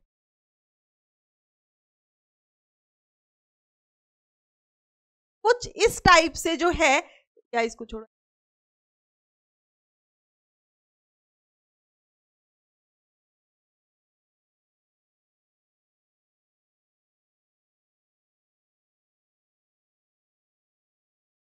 बेटा, तो ये कुछ इस तरह से मैटरनल टिश्यू जो है उसके साथ इंटरडिजिटेट करेगी। अब ये जो इतना स्ट्रक्चर बना है, ये वाला जो स्ट्रक्चर है इसको हम क्या कहेंगे? दिस इज, ये वाला जो है ये क्या है? This is chorionic villi. ठीक, और ये क्या है बेटा? मैटरनल टिश्यू है। This is maternal tissue. दोनों ही एक दूसरे के साथ क्या कर रहे हैं? इंटरडिजिटेट कर रहे हैं और मिलकर क्या बना रहे हैं? They are forming the placenta. इसे हम कहते हैं प्लेसेंटा। ये सारा क्या है? मदर का टिश्यू है। यहाँ पर पूरा ब्लड होगा, उस ब्लड के साथ में मिल रही है कोरियोनिक विलाए। चलिए जी ठीक है, बट भाई प्लेसेंटा तो इतना बन गया, तो इस एम्ब्रियो तक न्यूट्रिशन को लेकर कौन जाएगा? न्यूट्रिएंट्स जो है उनको लेकर कौन जाएगा? और एम्ब्रियो से जो आपकी एक्सक्रीटरी प्रोडक्ट्स हैं एम्ब्रियो के, जो एक्सचेंज ऑफ गैस होना है वो कैसे आएगा? तो वो आता है अम्बिलाइकल कॉर्ड के थ्रू। किसके थ्रू आता है बेटा? अम्बिलाइकल कॉर्ड। तो यहां हम बनाएंगे अब अम्बिलाइकल कॉर्ड। तो यहां बीच में होती है क्या? Umbilical cord. This is the umbilical cord. इस अम्बिलाइकल कॉर्ड के पास हम याद रखेंगे कि ये जो अम्बिलाइकल कॉर्ड है इसके पास होती है 3 ब्लड वेसल। अम्बिलाइकल कॉर्ड के पास 3 ब्लड वेसल होती हैं। 2 होती है अम्बिलाइकल आर्टरी, एक होती है अम्बिलाइकल वेन। ठीक, हम बनाने की कोशिश करते हैं थोड़ा।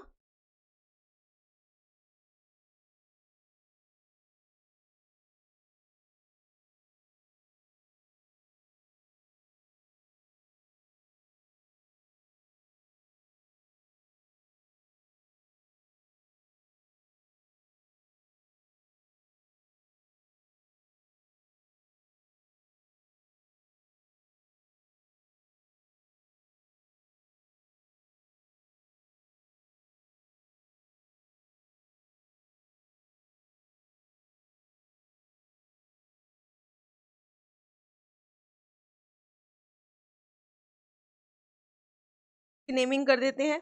तो ये जो ग्रीन वाला स्ट्रक्चर मैंने बनाया है दिस इज अम्बिलाइकल कॉर्ड। ये क्या है? अम्बिलाइकल कॉर्ड। अम्बिलाइकल कॉर्ड के बारे में आप एक चीज याद रखेंगे कि अम्बिलाइकल कॉर्ड जो है it is not the part of placenta. ये प्लेसेंटा का पार्ट नहीं होता बेटा। इसका काम सिर्फ ये है कि जो एक्सचेंज ऑफ न्यूट्रिएंट्स इस प्लेसेंटा से होगा वो एम्ब्रियो तक लेकर जाना और एम्ब्रियो से एक्सक्रीटरी प्रोडक्ट्स को इस प्लेसेंटा को देना ताकि वहां पर एक्सचेंज हो जाए। ताकि वहां क्या हो जाए? एक्सचेंज हो जाए। मींस ये जो ब्लड वेसल्स हैं इनके थ्रू होने वाला है यहाँ पर इस प्लेसेंटा से एक्सचेंज। और एक्सचेंज किस चीज का होगा? देयर इज प्लेसेंटा जो है बेटा उससे एक्सचेंज किस चीज का होता है?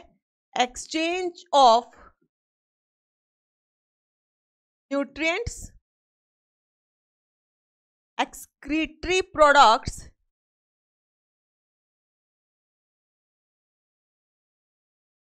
And gases.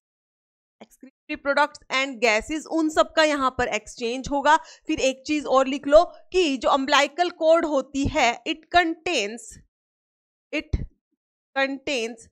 3 blood vessel. 3 blood vessel हैं बेटा। कौन सी? 2 तो हैं इसके पास अम्बिलाइकल आर्टरी, ठीक है, और एक होती है इसके पास, ये नंबरिंग मत लिखो कंफ्यूज हो, ठीक है। 2 तो है अम्बिलाइकल आर्टरी, एक होती है वन इज अम्बिलाइकल वेसल। समझ आई? तो ये वाला पार्ट क्या है आपका? This is placenta. जहां पर कोरियोनिक विलाई और मैटरनल टिश्यू है उसे प्लेसेंटा कहते हैं। प्लेसेंटा से एक्सचेंज हो गया। एक्सचेंज होने के बाद जो न्यूट्रिएंट्स है उसको ले जाने का काम है अम्बिलाइकल कॉर्ड। भाई अम्बिलाइकल कॉर्ड कैसे लेके जाती है? क्योंकि उसके पास होती है ब्लड वेसल्स। सिंपल, ठीक है। और एम्ब्रियो से जो होता है क्या कहते हैं उसको, एक्सक्रीटरी प्रोडक्ट्स, उसको भी अम्बिलाइकल कॉर्ड लेकर आती है, प्लेसेंटा को देती है ताकि एक्सचेंज जो है वो हो सके। इतनी बात क्लियर है बेटा? क्लियर? आई होप सबको क्लियर होगा। ये डायग्राम आप बना लीजिएगा ताकि आपको थोड़ा सा कंफ्यूजन जो है वो ना रहे कि हो क्या रहा है, ठीक है। तो कोरियोनिक विलाई हम क्या कह सकते हैं कि ये क्या होता है? कोरियोनिक विलाई किसका पार्ट है? This is of the fetal part, ठीक है। और ये मैटरनल टिश्यू तो हो ही गया, मतलब कि मदर का पार्ट है, ठीक। All clear? तो प्लेसेंटा का जो है एक काम तो हो गया ये, ठीक है। प्लेसेंटा से बेसिकली क्या होता है? एक्सचेंज ऑफ गैसेस होता है। और इस एक्सचेंज ऑफ गैसेस जो है कौन लेकर जाता है? ये अम्बिलाइकल कॉर्ड लेकर जाता है। कौन लेकर जाता है? अम्बिलाइकल कॉर्ड लेकर जाता है। सो हम क्या लिख सकते हैं, क्या कह सकते हैं बेसिकली कि जो ये प्लेसेंटा है वो इस एम्ब्रियो से अटैच होता है। किसके थ्रू? इस अम्बिलाइकल कॉर्ड के through. So embryo is attached to this placenta with the help of this umbilical cord, ठीक है। लिखो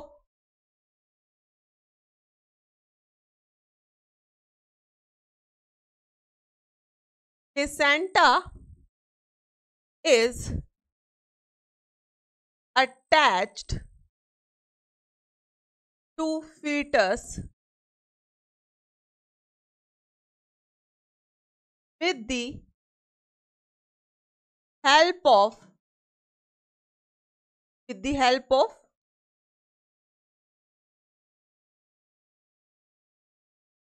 umbilical cord, with the help of umbilical cord। और इस umbilical cord का फंक्शन क्या है? It transports gases and excretory products to and from the fetus, ठीक है। तो सॉरी, अम्बिलाइकल कॉर्ड जो है इसका काम क्या होता है? It helps in transport of the substances. हम क्या बोल सकते हैं? लिख दो, ऐसे लिख दो बेटा इसका, it helps in transport of substances to and from the embryo और फीटस, कुछ भी कह सकते हो आप। समझ तो आई गई आपको एम्ब्रियो कब तक कहते हैं और फीटस कब तक कहते हैं, ठीक है। तो हमने क्या लिखा कि प्लेसेंटा जो है वो एम्ब्रियो से अटैच होता है with the help of the umbilical cord. Umbilical cord का जो है काम क्या होता है? It helps in the transport of the substances to the embryo and from the embryo. All clear है ये बातें? ये बात सबको क्लियर बेटा? इसके अलावा जो आपका प्लेसेंटा होता है, ठीक है, इसके एक चीज में लिखना है आपको, यहां पे लिखो बेटा, प्लेसेंटा जो है आपका, प्लेसेंटा आपसे पूछ ले कोई कि टाइप ऑफ प्लेसेंटा क्या होता है, तो आप बोलेंगे it is haemochorial and metadiscoidal. Haemochorial and metadiscoidal. अब इस बात का मतलब समझो, देखो हीमोकोरियल का मतलब होता है एक ऐसा प्लेसेंटा जिसके अंदर फीटस और मदर का पार्ट जो है वो बिल्कुल ही इंटीमेट है, ऐसे इंटरडिजिटेटेड है, उसको हम कह देते हैं हीमोकोरियल। आधा फीटस के पार्ट से बना है, आधा मदर के पार्ट से बना है, ठीक है। उसके बाद मेटाडिस्कॉइडल की अगर हम बात करें तो इसका मतलब ये है कि ऐसा नहीं है कि पूरा का पूरा जो फीटस है, पूरा का पूरा जो एम्ब्रियो है वो मदर से अटैच हो गया है जाके, नहीं, सिर्फ एक है ना ऐसे सर्कुलर सी लेयर बनी हुई है जहां पर ये प्लेसेंटा है, बस वहीं पर जो है आपका एम्ब्रियो मदर से अटैच होता है, तो इस टाइप को हम कहते हैं मेटाडिस्कॉइडल, ठीक है। सो प्लेसेंटा इज हीमोकोरियल, मेटाडिस्कॉइडल, एक वर्ड और आता है आई थिंक डेसिडुअस, वो भी होता है, ठीक है। क्लियर इतनी बात? चलो, अब प्लेसेंटा का एक काम तो हो गया क्या कि एक्सचेंज करवाता है, एक और काम होता है बेटा, प्लेसेंटा जो है it also act as the endocrine tissue. Endocrine का मतलब क्या होता है? रिलेटेड टू हॉर्मोन्स, मींस यहाँ पर जो प्लेसेंटा है it is releasing hormone also. कौन से हार्मोन रिलीज करता है placenta? HCG, HPL, estrogen and progesterone. ये चार आपको बहुत अच्छे से याद रखने हैं। तो हम इसमें क्या लिख सकते हैं कि प्लेसेंटा जो है, placenta also acts as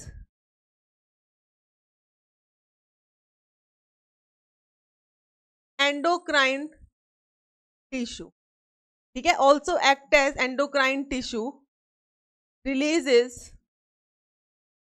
hormones, क्या करता है? कुछ हॉर्मोन्स रिलीज करता है, लाइक फर्स्ट नंबर पे हो जाएगा आपका HCG, that is human chorionic gonadotropin.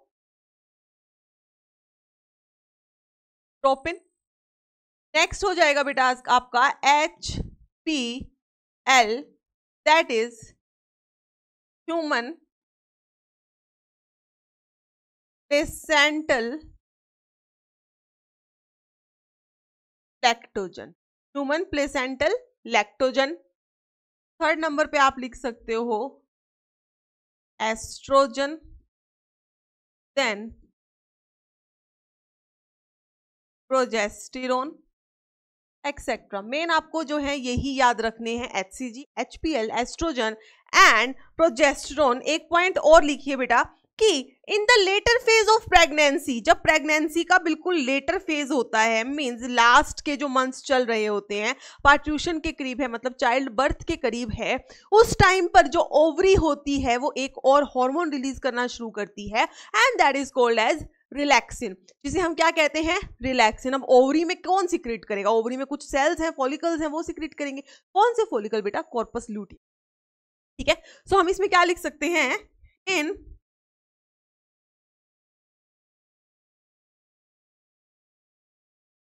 later phase of pregnancy, in later phase of pregnancy, ovary, ovary में हम मैं लिख देती हूं यहां पर आपको corpus luteum, starts secreting a hormone,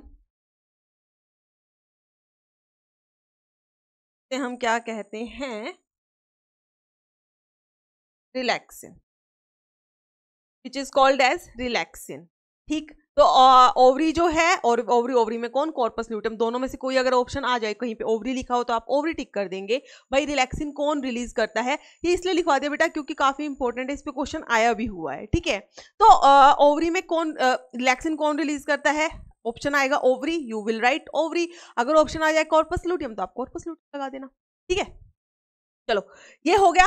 फिर एक क्वेश्चन आता है, हॉर्मोन्स इन मदर या hormones in women which are only secreted during pregnancy. ऐसे कौन से हॉर्मोन्स हैं जो सिर्फ प्रेगनेंसी के टाइम ही सीक्रेट होते हैं? सो हमारा नेक्स्ट टॉपिक क्या हो जाएगा, हम ये इसमें लिख देते हैं, इस पे क्वेश्चन बनता है बेटा, hormones secreted only during pregnancy. ऐसे कौन से हॉर्मोन्स हैं जो सिर्फ प्रेगनेंसी के टाइम पर ही सीक्रेट होते हैं? तो हम याद रखेंगे, one is HCG, then HPL, ठीक है, साथ में हो जाएगा बेटा रिलैक्सिन। ठीक है, ये 3 हार्मोन ऐसे हैं जो सिर्फ प्रेगनेंसी में ही रिलीज होंगे, अदरवाइज रिलीज नहीं होते हैं। भाई क्यों होंगे, जब प्लेसेंटा ही नहीं बनेगा। इनको बनाने की सोर्स कौन है? प्लेसेंटा है, ट्रोफोब्लास्टिक सेल्स हैं, वो नहीं होंगे तो कैसे बनेंगे? रिलैक्सिन भी जो है कॉर्पस ल्यूटियम सस्टेन रहेगा, मींस वो सस्टेन कब रहेगा? जब प्रेगनेंसी होगी।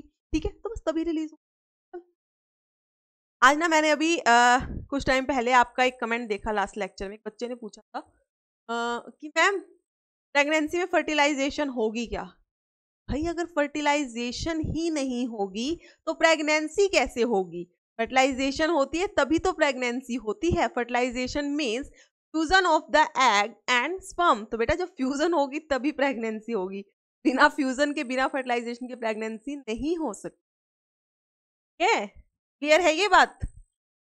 क्लियर सॉरी, क्लियर है इतनी बात? तो कोई दिक्कत नहीं होनी चाहिए इसमें। ठीक, अब कुछ और भी हार्मोन्स होते हैं इनके अलावा, मतलब होते हैं हमारी बॉडी के अंदर वैसे भी, बट वो प्रेगनेंसी के टाइम पे काफी ज्यादा इंक्रीज हो जाते हैं। उनका नंबर, उनका जो अमाउंट है वो बॉडी के अंदर इंक्रीज हो जाता है ड्यूरिंग प्रेगनेंसी। क्यों इंक्रीज होता है? ताकि वो फीटस की ग्रोथ में हेल्प कर सके। मदर ने क्या करना है, अब फीटस को भी अपने साथ साथ ग्रो करवाना है, तो मदर का जो बेसल मेटाबॉलिक रेट है उसको कंट्रोल करना, उसको थोड़ा इंक्रीज करना, उसको मेंटेन करना। ठीक है, to maintain the pregnancy also कौन से हॉर्मोन्स, जो कुछ हॉर्मोन्स हैं जो मदर की बॉडी के अंदर इंक्रीज हो जाते हैं बेटा, तो आप ये भी लिख लीजिए, several hormones are increased, several hormones are increased during pregnancy. several hormones level, basically several hormone level increases during pregnancy। Hormones का जो लेवल है इट इंक्रीजेस ड्यूरिंग प्रेगनेंसी। क्यों इंक्रीज होता है? क्यों इंक्रीज होता है बेटा? To maintain the fetal growth, fetus जो है उसकी ग्रोथ को मेंटेन करने के लिए, ठीक है, या कह लो कि सपोर्ट करने के लिए, सपोर्ट फीटल ग्रोथ, फीटस जो है उसकी ग्रोथ को सपोर्ट करने के लिए। ठीक है, साथ में जो मेटाबॉलिक चेंजेस हो रहे हैं मदर के अंदर प्रेगनेंसी में उनको भी सपोर्ट करने के लिए, to support fetal growth and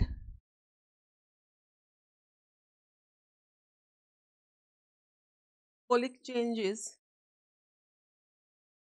in body of mother during pregnancy। तो कौन से हॉर्मोन्स हैं वो हॉर्मोन्स हैं बेटा, फर्स्ट तो आप लिख सकते हो एस्ट्रोजन। देखो वैसे भी एस्ट्रोजन तो नॉर्मल रिलीज होता है, बट प्रेगनेंसी के टाइम पे इसका जो लेवल है वो थोड़ा ज्यादा इंक्रीज हो जाता है। सो एस्ट्रोजन हो गया, प्रोजेस्टेरोन हो गया, वन इज प्रोलैक्टिन, ठीक है, एक है बेटा कॉर्टिसोल, आएगा आपका थायरॉक्सिन। के अलावा भी होंगे बट आपको ये मेन याद रखने हैं कि कुछ हार्मोन्स का लेवल जो है प्रेगनेंसी के टाइम पे काफी इंक्रीज हो जाता है, जितना वो नॉर्मल रहते हैं उससे थोड़ा इंक्रीज हो जाता है। क्यों भाई? ताकि जो फीटस की ग्रोथ हो रही है उसको सपोर्ट कर सके, मदर की बॉडी में जो मेटाबॉलिक चेंजेस हो रहे हैं उनको सपोर्ट कर सके। कौन से हॉर्मोन्स हैं वो? एस्ट्रोजन है, प्रोजेस्टेरोन है, प्रोलैक्टिन है, कॉर्टिसोल है एंड थायरॉक्सिन। दूसरा कौन सा है बेटा? थायरॉक्सिन। आई होप ये सबको क्लियर होगा। इसको फटाफट से क्या करोगे, इसको लिख लो। तो फटाफट से लिख लो। और इसमें बेटा एक क्वेश्चन आता है कि कौन से हॉर्मोन्स जो हैं दे मेंटेन द प्रेगनेंसी, प्रेगनेंसी को मेंटेन करके रखते हैं। तो ये चारों हॉर्मोन्स, ये जो चारों हॉर्मोन्स हैं they basically they maintains the pregnancy, क्या करते हैं, प्रेगनेंसी को मेंटेन करके रखते हैं। आई होप क्लियर होगा ये सबको, ठीक है। तो ये हमारा हो चुका है, हमने आज क्या किया, गैस्ट्रुलेशन कर ली है पूरी, जर्म लेयर कैसे बनती है, ठीक है। और हमने किया प्लेसेंटा, प्लेसेंटा कैसे बनता है, कौन से हार्मोन रिलीज करता है, ये सब किया है। इससे रिलेटेड एक और हम बुक में देख लेते हैं, बुक में क्या दिया है, और एक डायग्राम दिया हुआ है आपका, वो देख लेते हैं। अब इसमें आपका चैप्टर में रहता है बेटा एम्ब्रियोनिक डेवलपमेंट, जर्म लेयर्स हम बना चुके हैं। सबसे पहले आप काम करो, वैसे तो मैंने आज ही तुम्हें बताया है, बट मुझे बताना, आप कमेंट करना सब कि सबसे पहले और सबसे आखिरी में जर्म लेयर कौन सी बनती है। बेसिकली आपने जर्म लेयर की सीक्वेंस बतानी है, जिस सीक्वेंस में वो बनते हैं, फटाफट से कमेंट कर देना, ऐसे थोड़ा सा याद रह जाएगा, ठीक है। तो जर्म लेयर हमने बना ली बेटा। अब हमें ये भी देखेंगे कि कौन से मंथ के अंदर फीटस के अंदर कौन से ऑर्गन्स की डेवलपमेंट हो रही है, नेक्स्ट लेक्चर में करेंगे। साथ में हम करेंगे भाई, अब पूरा डेवलप जब हो चुका है तो अब उसकी करवानी है चाइल्ड बर्थ, ठीक है, birth of the child, that is parturition. और पार्ट्यूशन होने के बाद उस चाइल्ड को क्या देना पड़ेगा, न्यूट्रिशन देना पड़ेगा। और वो कहाँ से लेता है अपना न्यूट्रिशन, मदर से लेता है, through the process called lactation, ठीक है। तो हम कल लेक्चर में करेंगे embryonic development month wise and parturition plus lactation, ठीक है। बट उससे पहले हम हमारी बुक देखें।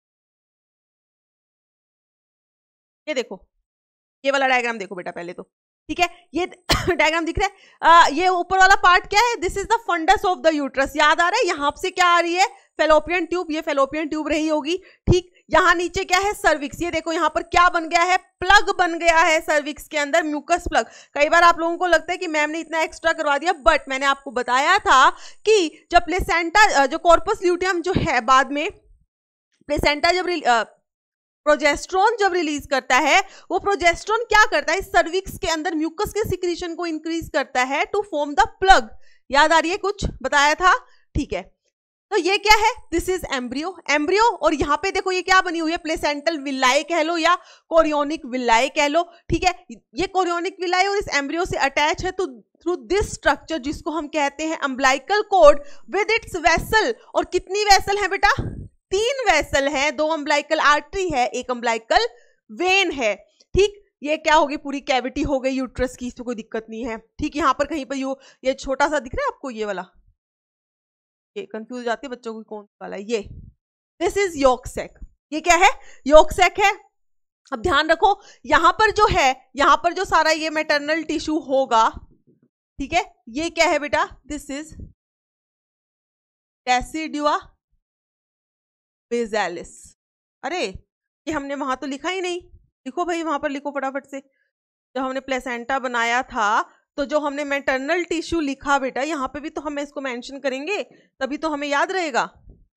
ये मैटरनल टिश्यू क्या है, डेसिडुआ बेसालिस, ठीक है। आपको पहले बताया था ना मैंने कि डेसिडुआ बेसालिस जो है वो प्लेसेंटा बनाने में हेल्प करेगा। तो वो ट्रोफोब्लास्ट जो मदर के टिश्यू से, यूट्राइन टिश्यू से अटैच होता है, उस पार्ट ऑफ यूट्राइन टिश्यू को हम क्या कहते हैं, decidua basalis. So decidua basalis plus chorionic villi क्या बनाते हैं, प्लेसेंटा बनाते हैं, ठीक है।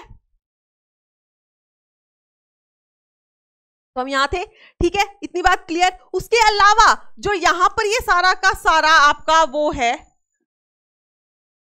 डेसिडुआ है बेसिकली, इसको हम क्या कह सकते हैं, दिस इज डेसिडुआ कैप्सुलरिस, ठीक है। उसके अलावा जो ये रेड कलर का पोर्शन आपको दिख रहा है, ये जो एंडोमेट्रियम अलग से रह गई है, इसे बोलते हैं हम डेसिडुआ पेराइटैलिस। क्या बोलेंगे बेटा, डेसिडुआ पेराइटैलिस बोलेंगे। क्लियर है, बस ये डायग्राम आपको याद रखने हैं। इसमें आपको क्या करते हैं कि मान लो इसको ऐसे रब कर देंगे, पूछेंगे, यहाँ पे एक्स लिख देंगे, वाई लिख देंगे, ABC लिख, जो नंबरिंग करो, बताओ ये ए क्या है, तो आप बता देना, ये तो विलाई है, प्लेसेंटल विलाई है। कोरियोनिक विलाई हो तो वो भी लिख सकते हो तुम, ठीक है। ये वाला कॉन्टैक्ट जिस मेटर्नल टिश्यू के साथ है उसको हम क्या कहते हैं, डेसिडुआ बेसिलिस कह देते हैं। ठीक है, दिस इज अम्बिलिकल कोड, ये एम्ब्रियो है, वो योक सैक है। चलो ये भी पढ़ लेते हैं, क्या दिया हुआ बेटा, आफ्टर इम्प्लांटेशन जो फिंगर लाइक प्रोजेक्शंस हैं they appear on the trophoblast, जिसे हम क्या कहते हैं, कोरियोनिक विलाई कहते हैं, which are surrounded by the uterine tissue. ठीक है, एंड मेटरनल ब्लड, वहां पर क्या होगा, यूटेराइन टिश्यू होगा और मेटरनल ब्लड होगा, ब्लड तो होगा ही ना, सीधी सी बात है, समझ रहे हो ना इस बात को। यहां पर ये मैंने क्या बताया था, दिस इज मेटरनल टिश्यू, तो यहां पर क्या है बेटा, इसको आप क्या लिख सकते हो, दिस इज यूटेराइन ब्लड। क्या कंफ्यूज नहीं होना, मैंने बताया था ना डायरेक्ट जो है ये कोरियोनिक विलाई ब्लड के टच में आ जाती है, so this is uterine blood.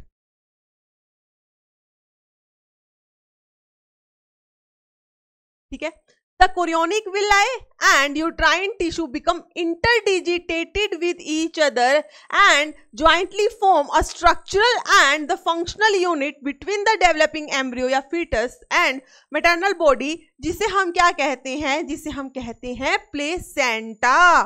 ठीक है, अब ये प्लेसेंटा क्या करता है, it facilitate the supply of oxygen and nutrient to the embryo and also removal of the carbon dioxide and excretory waste material produced by the embryo. ये बात मैंने आपको सिंपल लिखवा दी वहां पे कि यहाँ से एक्सचेंज ऑफ न्यूट्रिएंट्स होता है, एक्सक्रीटरी प्रोडक्ट्स होता है, और गैसेस, गैसेस आपको पता ही है दो ही हैं हमारे जो एक्सचेंज होनी होती है, मेनली कौन सी बेटा, ऑक्सीजन एंड CO2। मतलब जो एम्ब्रियो है वो अपना CO2 जो है वो मदर को दे देगा और मदर से ऑक्सीजन ले लेगा अपना। ठीक, चलो, the placenta is connected to the embryo through umbilical cord which helps in the transport of substances to and from the embryo. Placenta also act as the endocrine tissue. Placenta जो है क्या करता है, it also act as the endocrine tissue and produces several hormones like HCG, HPL, estrogen and progesterone. In the later part of pregnancy, hormone called relaxin is also secreted by the ovary. ovary में कौन, corpus luteum।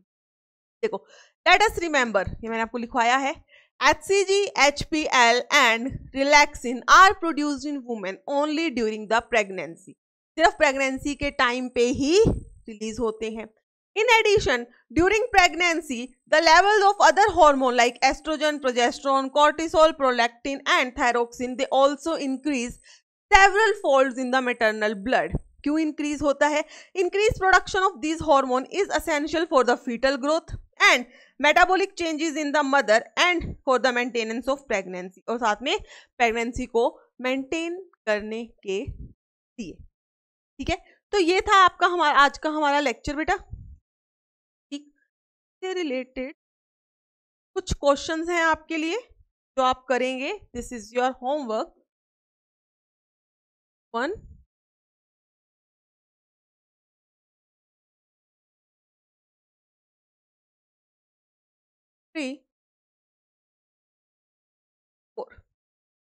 ठीक है, तो ये आपका homework है जो आपको करना है। अब बच्चे कुछ कह रहे थे कि मैम PYQs करवा दो, तो बेटा तो अब इन क्वेश्चंस कुछ के आगे मैं लिख देती हूँ ईयर कौन सा है मेंशन होता है, कुछ के आगे मेंशन नहीं होता ईयर। इसका मतलब ये नहीं है कि वो PYQ नहीं है, ये सब ही PYQ है। और हर लेक्चर के साथ मैंने 5, 6, 7 भी PYQ करवाए। और हमारे देखो ना कितने लेक्चर हो गए, आई थिंक ये 11th या 12th लेक्चर है हमारा। सोचो अगर तुम उन सबको भी करोगे तो एक चैप्टर से मैंने ऑलरेडी कितने क्वेश्चन करवा दिए। ठीक है, फिर एक लेक्चर और रह गया हमारा इसका, उसके बाद इस लेक्चर के साथ हमारी होने वाली है मेंटी। ठीक है, उसके अंदर मैं आपको बहुत सारे क्वेश्चन करवाऊंगी और मैं पूरी आशा करती हूँ कि जो मैम ने आपको समझाया आपको समझ आया होगा और आप फटाफट से धड़ल्ले से क्या करोगे, उसके आंसर भी दे। ठीक है बेटा, तो चलो इसी के साथ आज का हमारा लेक्चर सेशन खत्म होता है और मिलते हैं नेक्स्ट लेक्चर में with last part of this chapter that is human reproduction. तब तक के लिए टाटा, बाय बाय।